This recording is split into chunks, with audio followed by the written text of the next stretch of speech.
Here. So welcome to what is now the third interview on the One Life Presenter Online Summit. And I'm so excited to talk with our guest today for a variety of reasons. But our guest today is Jesse Harless, who is he's a regular of the One Life community, and he's been a presenter in the past and someone who's come on our podcast.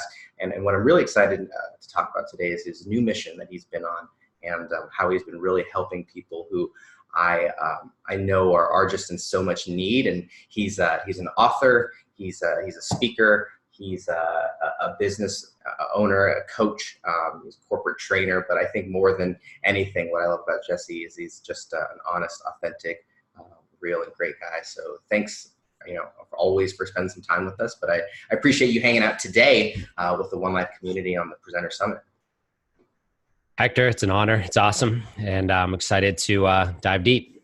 So we talked about on our on the podcast when we had you on, you had just published your book. It was how to use cold showers to basically, the title is escaping me, but it was kind of overcoming fears through cold showers. And it was a breakthrough book. People had some really great breakthroughs, but in chatting with you, you had always voiced that wasn't your true calling, and that wasn't the thing that you were going to make your life's message and mission. And recently, you've just hosted your first event, and are now really helping people in maybe a slightly different, but a similar field. And so, can you kind of talk about what's been going on recently, and kind of what you've been up to over the last little bit? Yeah. So what I've been doing, in 2017, when I left my job, I started Entrepreneurs Recovery. And Entrepreneurs Recovery was going to be a way to elevate the lives of people in addiction recovery who are lost, stuck, and lack direction to gain clarity in order to live a life on purpose. And I was going to do that through life coaching and, like a book and different avenues. But I stumbled across a training, and this facilitation training gave me this technology that I didn't have before to take groups through rapid change in the shortest amount of time possible. So that facilitation training was now enabling me today, and it did in 2017 when I first did my first training there, to bring to the world workshops like one that I'm going to run at One Life. So my breakout's going to be this workshop called Elevate Your Life. And that workshop is universal. So I do this workshop in addiction recovery mostly. I train healthcare professionals, entrepreneurs, recovery coaches, life coaches in this methodology. And what I'm doing, it's called Entrepreneurs Recovery Facilitation and Training. But these workshops that I facilitate are universal. You could use them anywhere. So this one that I'm doing at One Life is special because One Life, and it's going to have some special touches. But the reality is I do these workshops all the time. I've been doing them since 2017. And it's just the way to bring people through their story, and then tapping into the story, and then doing things like visualization and stuff. Because now we know with neuroscience and neuroplasticity what visualization can do. And so I'm just using modern science and modern technology through what I've learned to bring people to connect to wholeness and to connect to themselves. And I know that's being kind of broad, but I know we'll go deeper into that. So that's what I've developed today. Recoveryfacilitation.com is the website where you can learn more about what I'm doing specifically. But that's what I do now. I'm more of a facilitator and a trainer than just like a life coach, which I still do that, but it's mostly facilitation and training. I think you're muted, my friend. Oh, there we go. What I've always admired about you, Jesse, is you've been someone who has two things that I've noticed. The first is just a dog-headed resilience and relentlessness that you don't give up. And I think that's something that I've in our interactions, or you don't stop. I think that's after coming away from you, I always feel like I have a little bit more of that being able to get through things or stick to itness. But I think the other thing that I've noticed that you have is the ability to find answers and find solutions and go out and seek and then apply those answers to your problems. And you've done that at the biggest level, for your life's, I'm sure, greatest challenges. And then now being able to do that in your business and help other people as well. So I'd love for you to share however much of your story is relevant. And then, I'd love for you to talk about some of these, maybe tactics or strategies that you're finding are helping people to get through what, some find their life's biggest struggles, being addicted or, going through, emotional challenges and emotional trauma in their life. So can you just kind of share what you're learning is working for these people, that whether someone has gone through those experiences or just, kind of in a different circumstance, how can they apply those to what they're doing or how they're trying to grow their life? Yeah. I mean, there's so many people in the world today struggling, not just people who struggle with addiction. We have plenty of people who just every day, even entrepreneurs struggle with loneliness, and just the battles as an entrepreneur or just even at your job or family. And we all have our own personal struggles. And so for me, what I've done is for quite a long time is I've taken my adversities and I've used them as a way to be a gift for others. So I've looked at them as like, okay, this is what happened. These are the obstacles. And I've thought of them in a framework that how can I share these with other people so that they'll be useful? And so I've taken those things and shared them, and that's what I do today. And so in that is also the lessons and the habits that I've done to help me to kind of have a day of peace, right? To have a day of peace, to have, to be able to process things that happen, process things that bother me. And really it starts in the morning, right? I think a lot of us know that, it's what you do first thing in the morning. And I think one of the biggest pieces of advice, if I was going to give it, is how do you start your day? And really, we have such great books. We have great practices. We have the Miracle Morning by Hal Elrod, one of the greatest morning routines I've ever tried by far. But having something where you don't maybe even do all 6 of the habits in that book, maybe you just start with 2.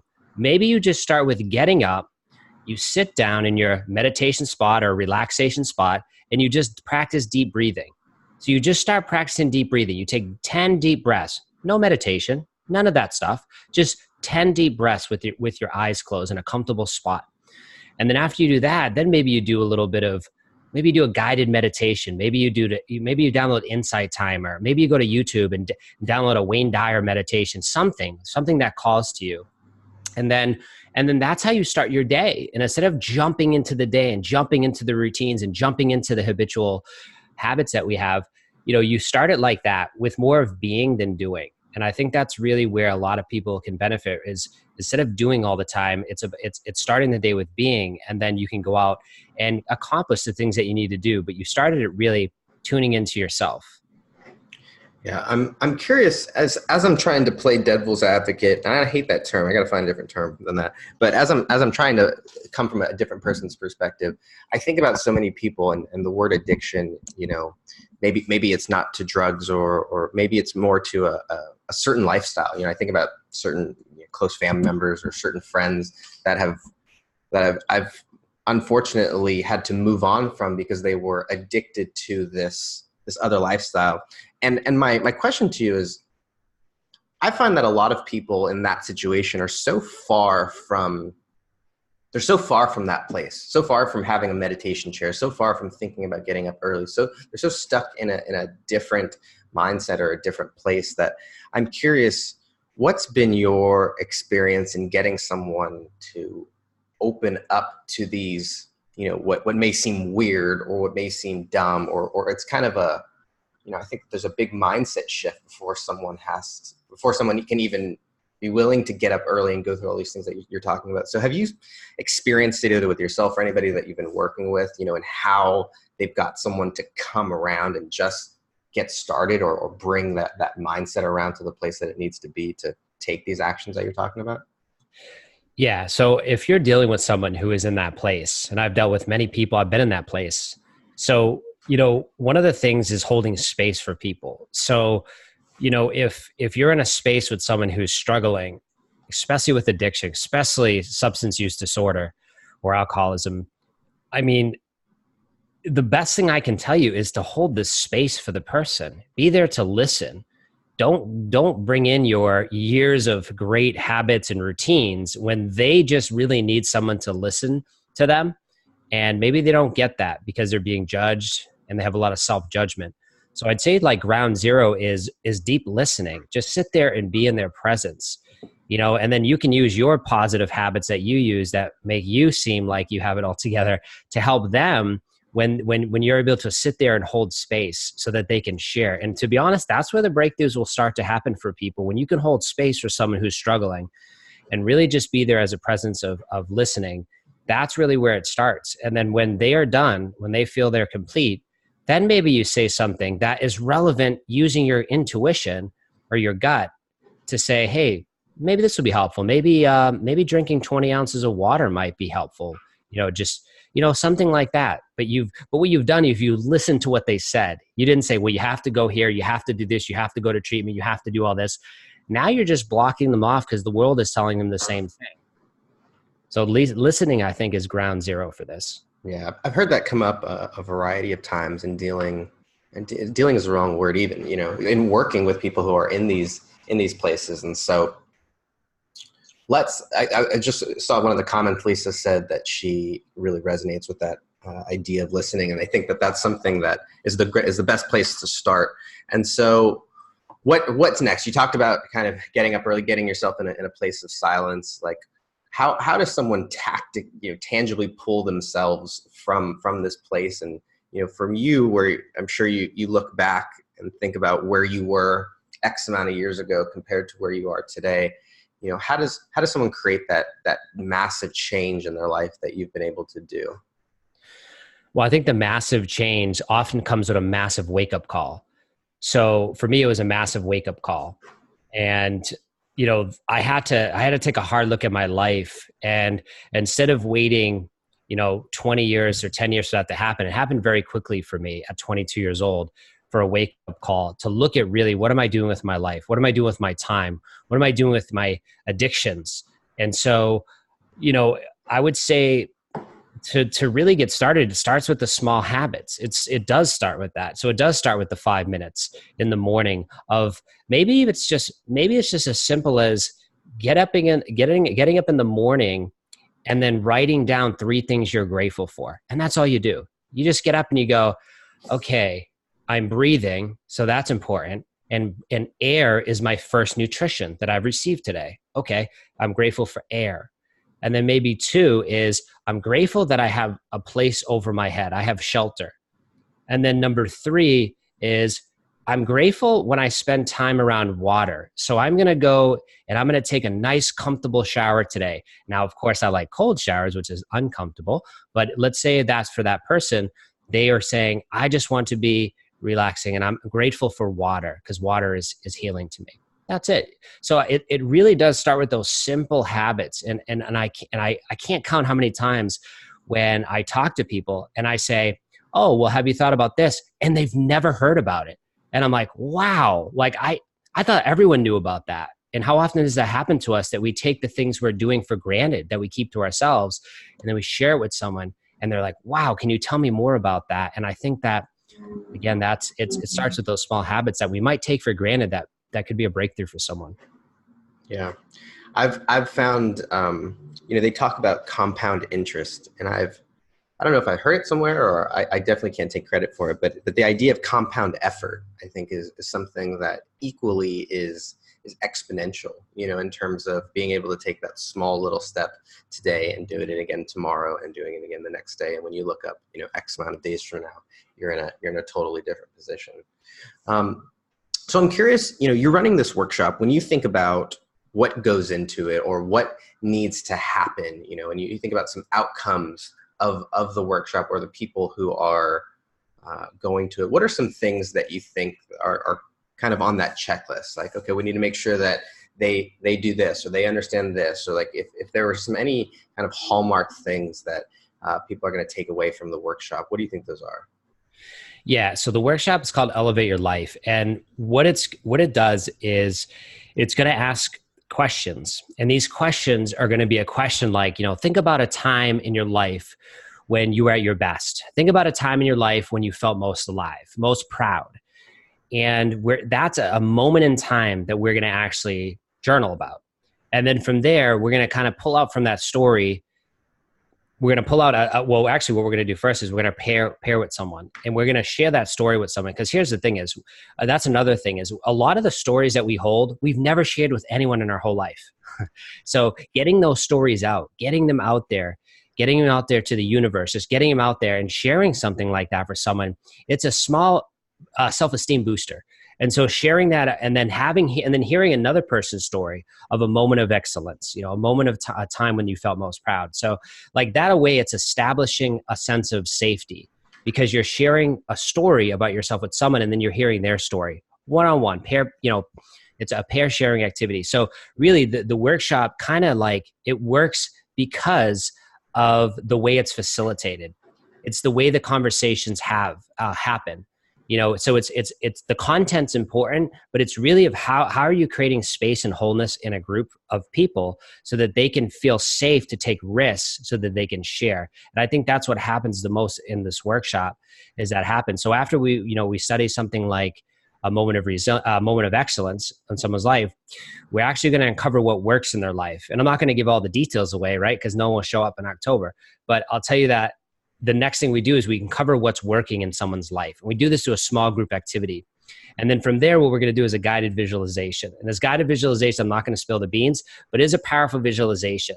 And what I find with visualization is it's now deeply studied. We know that visualization helps with neuroplasticity. Like there's even studies about that. So visualization can be very powerful. So we do that. We tap into the right brain and beyond. And then from there, we set goals. So that's kind of the general high level of the workshop. But that is a workshop that we take someone through. And at the end of that, they're going to walk away with a story. They're going to walk away with other stories. They're going to walk away with community strengths and resources. And what they're going to walk away with is goals that they can actually start to take actions on that came from the visualization. What I'm hearing you talk about, just as general themes, is the power of that conversation, is the power of sharing with others, and the wisdom that emerges from that. And I know that in going to and being part of similar events, that that's been something that I've seen emerge quite a bit. And so I think that's fantastic as well. I want to thank, we have our next guest on who hopped on a little early, and I was telling Jesse before kind of what happened, and I thought that it would be I'd be excited to bring you guys together, because I'm not sure, for those of you guys who are listening, Matt Kubler just joined us. And Jesse and Matt, are you guys familiar? Have you guys connected before? Nope. No, we kind of look like each other though. This is weird. So very quickly, just for recording's sake, Jesse, can you share, because I'm going to split these and I'm going to cut this recording now and do a little bit with us together. Where can people just get more info on entrepreneurs in recovery and find out a little bit more about what you do, some of these workshops and things like that? Yeah, I would go to recoveryfacilitation.com. That it's the summary of what I'm doing. There's a video on there. Check out the video at the top of the page. Recoveryfacilitation.com will give you a great idea of what the work I'm into and who I train.